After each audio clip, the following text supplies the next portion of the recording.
আসসালামু আলাইকুম প্রিয় দেশবাসী এবং প্রবাসের সকল ভাই বোনরা আর সকল মুসলিম জাতিরকে জানাই আমার আন্তরিক শুভেচ্ছা এবং অভিনন্দন।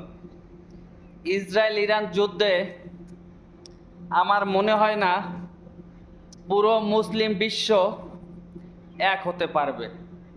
তার কারণটা হলো বাংলাদেশে 1,41,000 বর্গমাইল কিলোমিটারের ভিতরে যেহেতু আলেম সমাজই এক হতে পারে না, তাহলে আমার মনে হয় না পুরো বিশ্বের মুসলিম জাতি এক হবে।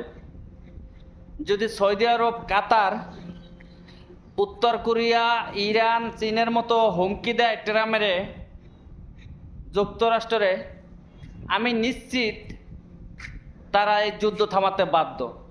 কিন্তু না, আমার মনে হয় আমি একজন মুসলমান হিসাবে যে নবীজি বলে গেছে যে সৌদি আরব নিয়ে কোনো খারাপ মন্তব্য করো না, কিন্তু আমি তার নিয়ে বলি না। এখন যে তার দেশের যে বাদশা আছে